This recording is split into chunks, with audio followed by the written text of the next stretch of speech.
2017ರಲ್ಲಿ special investigation team ಆಗಿ ಬಂತು.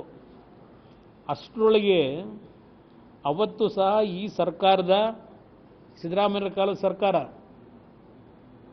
ಯಾವ ರೀತಿಯಲ್ಲಿ ನಾನು ಹೋರಾಟ ನಡೀತಾ ಇತ್ತಲ್ಲ, ಆಗಲೂ ಸಹ ಪಾಪ ಅವರಿಗೆ ಇರಿಸು ಮುರುಸು ಏನಾದರೂ ಮಾಡಿ ಕುಮಾರಸ್ವಾಮಿನ ಜೈಲಿಗೆ ಕಳಿಸ್ಲೇಬೇಕು ಅಂತ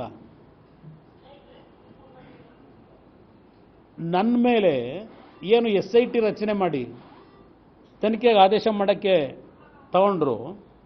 ಇಲ್ಲಿ ಸುಪ್ರೀಂ ಕೋರ್ಟ್ ಏನು ಹೇಳಿದ್ರು, special investigation team to make a thorough investigation with regard to the allegations which has been made in the complaint against the petitioners. ಒಂದು ಅದಕ್ಕೆ ಕಂಡೀಷನ್ಗಳು ಹಾಕಿದ್ರು. It was further directed that the SIT shall file a report before the court in respect of the investigation, so to be carried out within a period of 3 months. 2017 ಕೊಟ್ಟಿದ್ದು from the date of order 2017, ಇವತ್ತು 2024.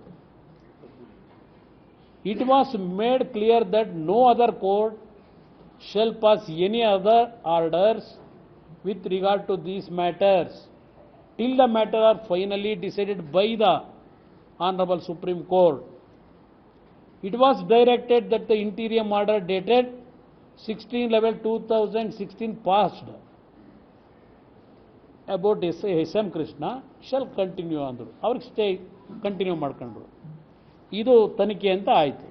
ಈ ಸಂಬಂಧ 15ರಲ್ಲಿ HDK ಬಂಧನ, ಜಾಮೀನು. ಇದು ನನಗೆ SITನಲ್ಲಿ ಒಂದು notice ಕೊಟ್ಟರು. ನಾನು SITಗೆ ಆ ನೋಟಿಸ್ನ ಅಕ್ಸೆಪ್ಟ್ ಮಾಡಿ ಹೋಗಿ ಡೈರೆಕ್ಟಾಗಿ ಭೇಟಿ ಮಾಡಬೇಕು ಅಂತ ತೀರ್ಮಾನಕ್ಕೆ ಬಂದೆ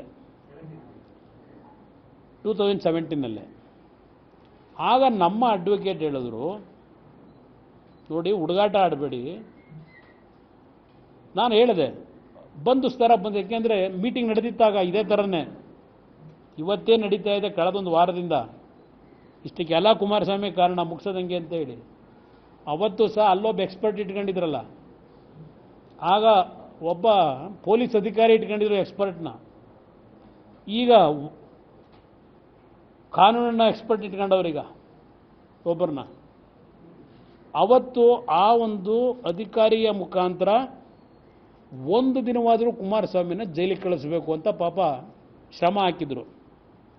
ಕೊನೆಗೆ ನಮ್ಮ ವಕೀಲರುಗಳ ಸಲಹೆ ಮೇರೆಗೆ ಜಾಮೀನು ತಗೊಂಡು ನಂತರ ಹೋದೆ ಕೋರ್ಟ್ ಇದಕ್ಕೆ SITಗೆ.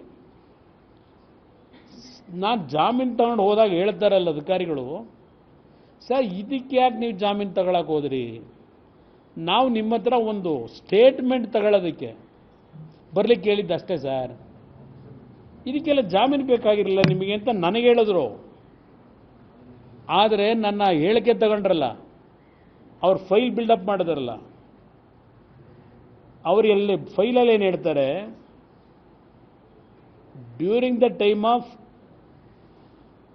The reply given by Kumaraswamy we arrested Kumaraswamy and then we released ಬರ್ಕೊಂಡವ್ರ ಫೈಲಲ್ಲಿ ಕುಮಾರಸ್ವಾಮಿ ಬಂಧಿಸಿ ಜಾಮೀನು ಅಂತ ಹೇಳಿ.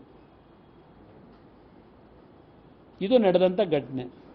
ಅವತ್ತು ಏನಾಗಲಿಲ್ಲ, ಕೇಳಿದ್ರು, ಅವರೇನು ಕೇಳಿದ್ರು, ರಿಟರ್ನ್ ಸ್ಟೇಟ್ಮೆಂಟ್ ತಗೊಂಡ್ರು, ಬಂದೆ ವಾಪಸ್ಸು. ಜಾಮೀನು ಇದ್ದಿಲ್ಲ, ಅವತ್ತು ಅರೆಸ್ಟ್ ಮಾಡೋಕ್ಕೆ ಪ್ರಯತ್ನ ಪಟ್ಟಿದ್ರು.